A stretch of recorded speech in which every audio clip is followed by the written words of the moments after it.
Lord అందరికీ వందనాలు తెలియజేస్తున్నాను. ఈరోజు దేవుడిచ్చినటువంటి వాగ్దానము మొదటి సమూయేలు గ్రంథం 2వ అధ్యాయం 8వ వచనంలో వ్రాయబడినట్టుగా, ఆయన లేమి గల వారిని పెంటకుప్ప మీద నుంచి లేవనెత్తువాడు ఆయనే. భూమి ఆకాశం లేక ఉన్నత స్థలంలో ఆయన వారిని కూర్చుండబెడతాడంట. అవును, లేని వారిని ఆయన ఉన్నత స్థలాల్లో పెట్టగలిగిన అర్హుడైన దేవుడైన. నిజంగానే నీకు చదువు లేదా, లేకపోతే ఉద్యోగం లేదా, వ్యాపారం లేదా, ఐశ్వర్యం లేదా, దేని విషయంలో నేను పేదరికం, నాకు ఆ స్థానం ఉండదు ప్రవ్వా, నేను అక్కడికి చేరుకోలేను ప్రవ్వా నువ్వు అనుకుంటున్నావా? కానీ దేవుడు అంటున్నాడు, నిన్ను ఆ దీన స్థితిలో నుంచి, ఆ యొక్క లేమి కలిగిన స్థితిలో నుంచి, లేదా పెంట కుప్పలో ఉన్న స్థితిలో నుంచి అధికారుల మధ్యలో కూర్చుండబెడతాడంట. సింహాసనం మీద కూర్చుండబెడతాడంట దేవుడు. నిజమే కదా? జైల్లోంచి తీసుకొచ్చి యోసేపుని ఎక్కడ కూర్చుండబెట్టాడు? రాజుగారి ప్రక్కన, ఆయన సింహాసనం ప్రక్కన కుర్చీ వేసి కూర్చుండబెట్టాడు దేవుడు.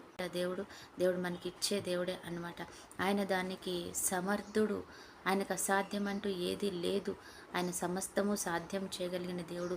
మనం అడిగి పొందుకోవాలి, ఆయనకు మొర్రపెట్టి పొందుకోవాలి, ఆయనకి ఇచ్చేదాకా ఆయనని వేడుకోవాలి. ఇచ్చి అటువంటి కృప మనకి ఇచ్చే రీతిగా మనం ప్రార్థన చేసి పొందుకోవాలన్నమాట. ఆమేన్. ప్రార్థన. పరిశుద్ధుడు అయిన దేవా, ప్రేమ కలిగిన తండ్రి, యేసయ్యానికి స్తోత్రాలు చెల్లించుకుంటూ ఈ సమయంలో ప్రభు మమ్మల్ని జ్ఞాపకం చేసుకుని తండ్రి, నిజమే ప్రభు యేసయ్య, ఎంత దీనస్థితిలో ఉన్నా అటువంటి వారిని పైకెత్తగలిగి ఆయా గొప్ప స్థానంలో ఉంచగలిగిన గొప్ప దేవుడు నువ్వు. మేము నమ్ముతున్నాం తండ్రి ప్రభు యేసయ్య. ఎంతమంది ఆ రీతిగా ప్రభా నా దీనస్థితిని జ్ఞాపకం చేసుకో ప్రభు అంటున్నారు, వారందరినీ నువ్వు జ్ఞాపకం చేసుకోండి తండ్రి.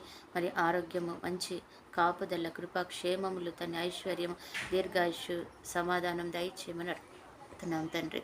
ఈరోజు ఎంతమంది బిడ్డలైతే ప్రభా బర్త్డే, మ్యారేజ్ డే జరుపుకుంటూ తండ్రి ప్రభా వారి అన్ని ఆశీర్వాదాల కొరకు ఎదురు చూస్తున్నారు, వారిని జ్ఞాపకం చేసుకొని పరిపూర్ణమైన బ్లెస్సింగ్, మంచి ఆశీర్వాదాలు, కాపుదల దయచేసి మీ నామాన్ని మహిమ తెచ్చుకోమని యేసు నామములో ప్రార్థిస్తున్నాం తండ్రి. ఆమేన్.